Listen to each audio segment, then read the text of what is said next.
Hey guys, my name's Orthodox. Welcome back to the channel. We got our little special guest, Remi, just chilling here. He's my pupper. And he and I are going to be walking you guys through the weapon bonus progression guide here. Basically showing where you guys are at. And, oh, I guess not. Are you coming down or where are you going, buddy? Oh, okay. Bye, buddy. Alright, so anyway, as I was saying, we got the weapon bonus system at the 2-year anniversary mark. I've had some time to play around with it now, and I farmed out actually almost all of the bonuses myself. And so I'm bringing you guys this kind of more of an analytical approach to how to progress. So if you guys want to know how the bonuses work, if you want to know which bonuses you should go for first to optimize your gameplay, and if you also want to know how to farm each one, then you've come to the right place. So we're going to briefly go over here just the bonuses that you get from each of the weapons when you do get them, starting with the core weapon and working our way down. You get a 2.5% bonus here on the core weapon for both strength and HP when you max that out. That's really the only bonus for the core. For void weapons, you get a 2.5% stat bonus as well in both HP and attack. And you do get various passives as well, such as the High Dragon's Bane, which is pretty nice when it comes to farming those high dragons. For Chimeratech Weapons, you also have the 2.5% bonus, and it is the easiest one to farm out, which is pretty nice. And then as a side little bonus, you do get 2 Tier 4 Orbs, which is pretty nice too. So those Tier 4 Orbs definitely come in handy. For the last two, you've got the High Dragon Weapons down here. 7.5% bonus is huge on these. It's basically an event facility that you get, and Masters does drop Orichalchum. It's not always guaranteed. There is a chance that you couldn't get any Orichalchum, but it's between 0 to 2 per run. And then Agito Weapons also are 7.5% bonus. So that's pretty big on that end, but you can definitely see how 15% collectively of the bonuses are tied to the High Dragon and the Agito Weapons, which is a huge, huge amount. However, obviously, because it's endgame content, they're going to be the hardest ones for you to farm out. So, yeah, that kind of leads into the next question of which weapon bonuses should you get first, right? And honestly, this is going to depend on your playstyle, right? For Remi, you got a little squeaky toy. You having fun over there, buddy? Yeah. You having fun? Good boy. Good boy, Rem. So, which bonuses should you farm out first? That's kind of the question, right? And, as far as it goes, it's going to depend heavily on what your playstyle is. So if you're doing a lot of auto content, then you definitely want to do the route that I took, which is farming out Lance, Axe, Sword, and Staff. These weapon types are the most commonly used weapon types for auto gameplay, and they will improve your success for these runs to allow you to farm and use your honey more efficiently. If you do a lot of co-op content and you're playing the game more actively, then you definitely want to try picking 1 or 2 weapons to max out and try to keep that uniformed across your elements. So, think about maining a weapon or 2. Maybe you're doing Manicaster, maybe you're doing Sword. Sword is usually one of the most saturated groups, and you can always find someone or some character that's meta in that, which makes it pretty nice. Also, if you're looking at another type of mismatch, if you will, you can do Staff in both auto content. It's going to help you out a lot, and in co-op, there's always people looking for staffs. So if you're a newer player and you choose the Staff role as a healer, you can get away with lower might, and you can get into these rooms and start farming more efficiently as well, and kind of help you learn the fight too. So that being said, farming each one or unbinding them, it's important to note for core weapons specifically. I'm actually going to pull this up here. You can see, like, for Levitain, right, I've unbinded it. You just need to unbind it to 4 for this one. However, if you look at some of the core weapons, like I'll pull up the Blade, which I know I have not done. You can see I haven't done any of these really.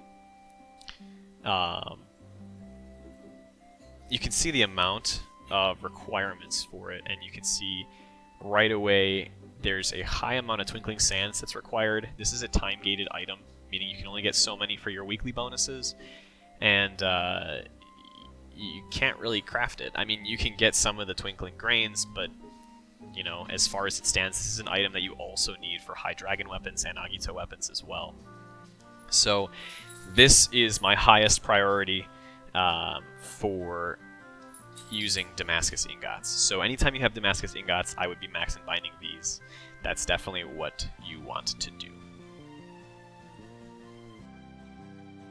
Looks like our special guest is back, but as I was saying,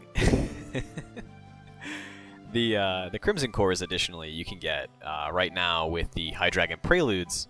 However, they don't really drop very well. I did 99 runs on it. I only got about 400 or so, which wasn't even enough for me. I guess it was just actually one weapon bonus for me to max out. So, right, Remi? Yeah.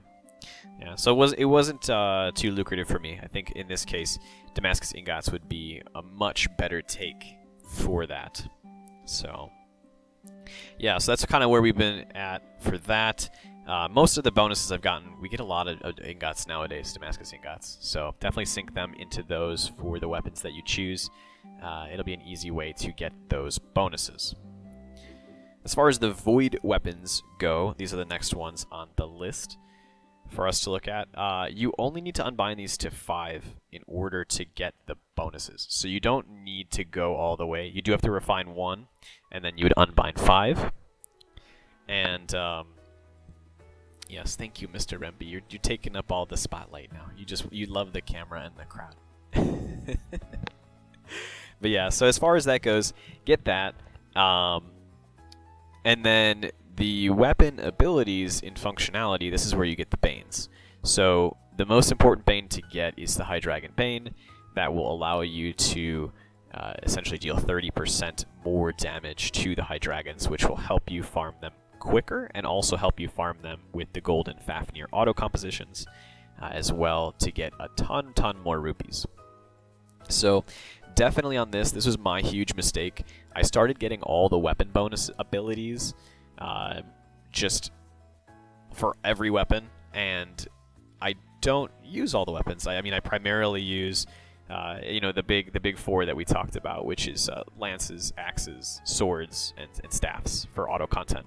So if you do that, you can save a ton of resources. Right now I'm actually gated by the Kato Pleblas hooves, the little hooves. And I can't get the rest of the Void Weapon bonuses right now. So I have to wait on that either through the treasure trade, in the Blazon treasure trade in the events, which is a great way to get random materials, a lot of Void content material, or wait for a triple drop to come back for that to make that more advantageous, right, Remi? Yeah. So I got to wait on those. As far as that goes, don't make the mistake that I did. Only get the bonuses for the weapons that you're actually using for the content that you're using it in. And that will save you both rupees and resources. Right, buddy? Yeah. So as far as the Chimeratech weapons go, same deal for these guys. This is actually even easier. Refine it, unbind it to 5, get the bonus, just get out. The horns are pretty expensive, because the drop rate's pretty low on those, but as far as it goes to the rest of the weapons, these are the easiest ones to get for a full 2.5% bonus, and you do get the Tier 4 Orbs on top of it, which helps other progression. So in your facilities and in your adventure spirals, you can get that, which is pretty nice. High Dragon Weapons, honestly, these are pretty great. I did almost all of these. I'm just missing the blade ones for High Dragon Weapons. Getting the bonuses on these does require Orichalchum, which you can only get from Master High Dragons or Master Agito fights. Right now, though, with the anniversary going on and half stamina and half wings, and for the remainder of any other double drops that we get, it's been pretty great getting a nice chunk of Orichalchum for this. In the meantime, though, you can use your weekly bonuses to knock through a lot of these. You're going to need a lot more tails than you are horns Horns are what you get for Master difficulty. Tails are what you get for Expert difficulty in these high dragon fights for the weekly chests. So you do get a little bit of horns actually in your Expert chests, and I've kind of transitioned over into doing my weeklies as 5 of Expert just to get the remaining Brunhilde tails. As you can see here, I'm missing one final Agito weapon here on the blades for Flame.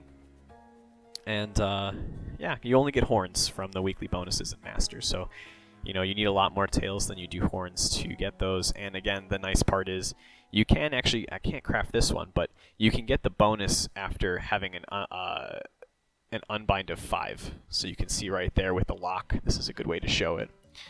You can see after unbind of 5, you can get the, oh, big yawn from the buddy. Big yawn from you. But yeah, you can get it from there on the 5. So your 5th unbound, you'll grab that, and you'll be able to get the unbind.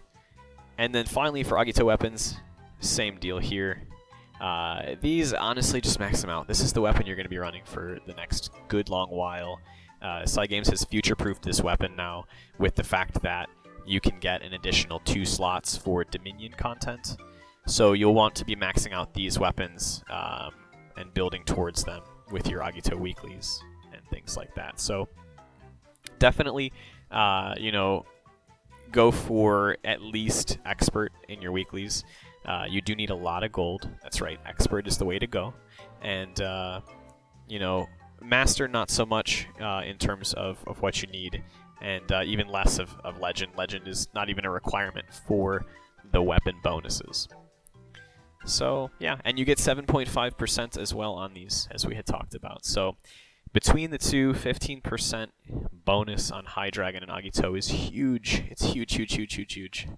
Honestly, just getting across the board all the Agito weapon bonuses or all the High Dragon bonuses for a few different weapons is a huge improvement in team DPS and survivability for auto comps and compositions. I went actually this time around and did all the High Dragon weapons, save for Blade. It's the only one I haven't done. Would love to do more with my Blade, but it's not the greatest for auto content. The SP generation on Blade is a little low compared to the other weapon types and doesn't really offer a survivability co-ability like axes or lances with the defense co-ability or the HP co-ability, which is what you often see in guides and other content that people showcase survivability units or compositions that are running for Golden Fafnirs. So just kind of touching base too on a team comp running with Golden Fafnirs, you'll see oftentimes people will be running Golden Fafnirs in their backline as well as Golden Fafnirs on other auto compositions. So you can see here in like my Auto Volk build on this is on a different video. Of course, I can link that in the description if you guys want to take a look at that. I talk more about that, how this build works, how to build this, as well as the entire setup in the video. But the goal here is you have the 4 Golden Fafnirs and you get 200% rupee gain per run. So every run you do is the equivalent of 3 runs of rupees, and the base rupee earning per run is 100,000. So you can get up to 250,000, you know, or 300,000 on each run, which is huge, because if you do 99 runs in this current content where it's half stamina, then you can go even crazier with it. You can get 30 million rupees, and it does take around 40-50 million rupees to max out an Agito weapon. So if you're trying to max them all out and you're as crazy as I am with it, then you're going to need a lot of rupees, and this is a great place to start by investing in those Fafnirs. So yeah, I think closing thoughts on it as well, consider investing additional weapon copies into Agito Weapons. We do have Trials of the Mighty coming soon, and that content is weapon restricted, meaning you may only be able to use a few different weapon types. Sword, staff, and wand, I believe, is the first one here for Thor on this week. So unless you have like a High Dragon weapon that's ready to go, it might be easier to just make a second wand or a second sword using the double drops that we have access to, or the half stamina and half wings that we have access to now during these bonuses. And also, if you are able to do so, try to use your Dragon Augments on your Golden Fafnirs, because that's going to give you additional bonuses to your team, and was one of the big initial factors for me in being able to get my auto compositions across like Volk and some of the other team comps rolling more consistently. So definitely getting augments on your characters, augments on the dragons, definitely does help out a lot. And yeah. Anyway, I'm going to show you guys briefly then at least how my bonuses are looking, if you guys are interested in seeing that. And let me know in the comments down below how your weapon bonuses are looking. Any tips, tricks that I may have missed that you guys are using to help out new players. And just let me know how your time farming in the anniversary has been going. I'm thinking about doing some polls for Alberius as well, so you guys may see me streaming that later. I'm not sure just yet what we'll do with it, but yeah, we'll go over the weapon bonuses real quick. You guys can see I have almost everything for sword. I'm just missing this last tart bonus, so hopefully today with tart double drops and half, I'll be able to get that, as well as everything for axe. Got it all, so you can see everything there. Everything for lance, everything for staff as well. Missing just the one tart gun here bonus for Manacasters, which Manacasters have been amazing. It's just been a really, really good investment for me as well. These may be like a hidden 5th flex slot for auto content, depending on, you know, what units come out in the future, but units like Shell and Leonidas are phenomenal AI units, so really just depends on how good the computer is able to control these units. And if that does come to be the case, I'll let you guys know for sure. And yeah, then I'm working on wand. Obviously Miriam has inspired me to work on the wand, so you guys see that there. High Dragon Weapon is already maxed out, working on the Agito Weapons. Working on the chimeras and the wands, you know, doing some of the core weapons, getting my Damascus ingots in there. And the rest is kind of mishmashed, so we have a little bit of bonuses here. But just keep in mind, you know, all these little bonuses, they do add up, and we do also have the Encyclopedia bonus as well. So the Encyclopedia bonus I'll talk about probably in a future video. Talk about how to maximize that and get those free stats. So yeah. Thanks guys so much for watching. Hope I was able to help teach you something, and you know, let me know how your progress is going down below, and yeah, I'll see you guys in the next one.